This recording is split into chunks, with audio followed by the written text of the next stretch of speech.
Hello everyone, আসসালামু আলাইকুম। আজকে আমি চতুর্থ শ্রেণীর গণিত পৃষ্ঠা নাম্বার 64 এর সবগুলো অঙ্ক সমাধান করে দিব। এখানে যা যা অঙ্ক দেখতে পাচ্ছ, তাহলে চলো শুরু করা যাক। 1 নম্বরে কি বলেছে, নিচের ভাগটি করি, ভাগটি নিঃশেষে বিভাজ্য নাকি নিঃশেষে বিভাজ্য নয় তা ব্যাখ্যা করি।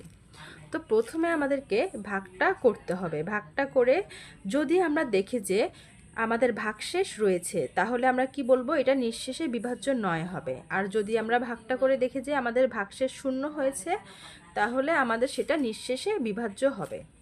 তাহলে ফার্স্টে দেখো, এখানে 6 দিয়ে আমরা 849কে ভাগ করব। তো 6-এর নামটা পড়ে আমরা 6 8-এর মাঝখানে কয়বার যায় দেখি। 6 1-কে 6, 6 8-এর মাঝখানে একবার যায়, তাই উপরে আমরা 1 লিখব। 6 1-কে 6। এবার 8-এর থেকে 6 বিয়োগ করলে হয় 2, উপর থেকে 4 নামবে, হলো 24। এবার 6 24-এর মাঝখানে কয়বার যায় আমরা জানি, 4 6 24। এবার উপর থেকে কি নামবে, উপর থেকে 9 নামবে। 6 9-এর মাঝখানে কয়বার যায়, 6 9-এর মাঝখানে একবার যায়, 6 1-কে 6। এবার 9 থেকে 6 বিয়োগ দিলে হয় 3।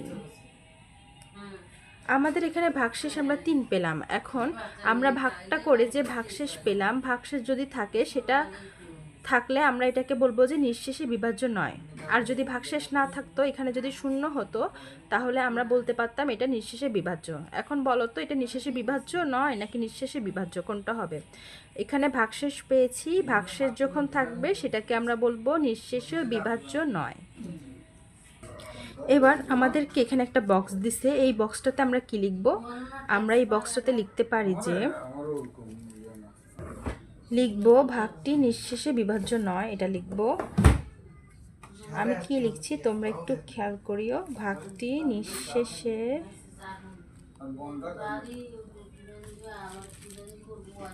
বিভাজ্য নয়। এবার আমাদেরকে ব্যাখ্যা করতে বলছে, তো আমরা ব্যাখ্যা করি। আমরা লিখব যে কারণ এখানে ভাগশেষ 3 থাকায়, কারণ এখানে ভাগশেষ 3। আর ক্যামেরা সেট আপ করে লিখতে কিন্তু লেখা বাজে হয়, কারণ কোনো মতে ক্যামেরাটা আমি মাঝখানে বসিয়েছি, তাই লেখাটা একটু বিচ্ছিরি হয়েছে। তাই ভাগশেষ নিঃশেষে বিভাজ্য নয়, কারণ এখানে ভাগশেষ 3, এটা লিখবে তোমরা।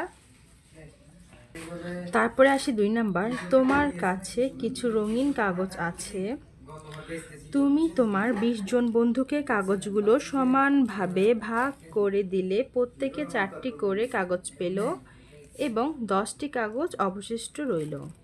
তোমার কাছে কতগুলো কাগজ ছিল? তো এটা এখন এখানে কাগজের সংখ্যা হবে ভাজ্য, ওরা লিখে দিয়েছে। তার মানে এখানে ভাজ্য সমান আমাদের একটা সূত্র শিখতে হবে, সেটা হচ্ছে ভাজক গুণ ভাগফল যোগ ভাগশেষ। এই সূত্রটা আমরা মনে রাখবো। এখন এখানে ভাজক বরাবর আমরা কোন সংখ্যাটা বসাবো? এই যে 20 জন বন্ধু বলেছে, এটা হচ্ছে আমাদের ভাজকের সংখ্যা। তাহলে 20 জন বন্ধু, এটা কি আমাদের ভাজকের সংখ্যা, তাই ভাজকের নিচে আমরা 20 বসাবো। এরপরে ভাগফল, ভাগফলের নিচে আমরা কি বসাবো? এখন বলেছে কি প্রত্যেকে 4টি করে কাগজ পেল, এই 4টি করে কাগজ পেল, এখানে 4 হচ্ছে ভাগফল। এরপরে এখানে ভাগশেষ, ভাগশেষ কি বসাবো? যেটা অবশিষ্ট থাকে সেটা হচ্ছে ভাগশেষ। এখানে বলেছে কি 10টি কাগজ অবশিষ্ট রইল, তার মানে অবশিষ্ট রইল যেটা, সেটা কি ভাগশেষ। তাহলে আমরা এখানে ভাগশেষের নিচে 10 বসাতে পারি। এরপরে 20 আর 4 গুণ করব। প্রথমে 20 আর 4 গুণ করলে হবে 80, আর যোগ 10 রয়েছে, 80 আর 10-এ যোগ করলে হয় 90। আনসার কি? আমার কাছে 90টি কাগজ ছিল। এই 90টি কাগজই হলো আমাদের ভাজ্য, বের করেছি আমরা। 90টি কাগজ কিসের সংখ্যা? ভাজ্যের সংখ্যা। এরপরে আসি 3 নাম্বারে, খালি ঘর পূরণ করি। আর আমি কিন্তু অনলাইনে পড়াই, তোমরা চাইলে কিন্তু আমার কাছে অনলাইনে পড়তে পারো। খালি ঘর পূরণ করিতে আমাদেরকে দেখো, এখানে 15 আমাদের হচ্ছে ভাজক, আর এই 1965 হলো আমাদের ভাজ্য। তো আমরা 15 দিয়ে প্রথমে 15 এককে 15 লিখেছে, এরপর 9 থেকে 5 বিয়োগ দিলে হয় 4। তো আমরা উপরে 4 লিখব খালি ঘরে। এবার উপর থেকে কি নামবে? উপর থেকে 6 নামবে, হবে 46। 15 দিয়ে 46কে ভাগ করি। আমরা 15 নামটা পড়লে 15 এককে 15, 15 দুগুণে 30, 3 15 45। কত 15? 3 15 45। এবার 6 থেকে 5 বিয়োগ করলে হয় 1। এখন হলো কত? 15। এবার 15 দিয়ে 15 মাঝখানে কয়বার যায়? 15 এককে 15, তাই আমরা খালি ঘরে লিখতে পারি 15।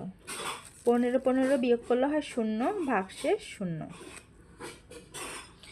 এরপরে আমরা পরের অঙ্কটাতে আসি। আমাদের এখানে 5 দিয়ে প্রথমে আমরা 8কে ভাগ করব। 5 8-এর মাঝখানে কয়বার যায়? আমরা জানি একবার যায়। 5 এককে 5। এবার 8-এর থেকে 5 বিয়োগ করে 3 হলো, উপর থেকে 0 নামলে হলো 30।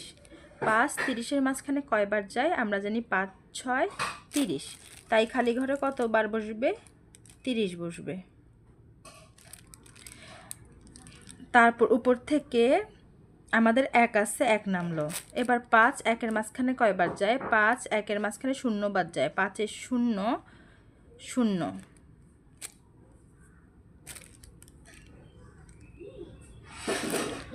এবার 1 আর 0 বিয়োগ করলে হয় 1।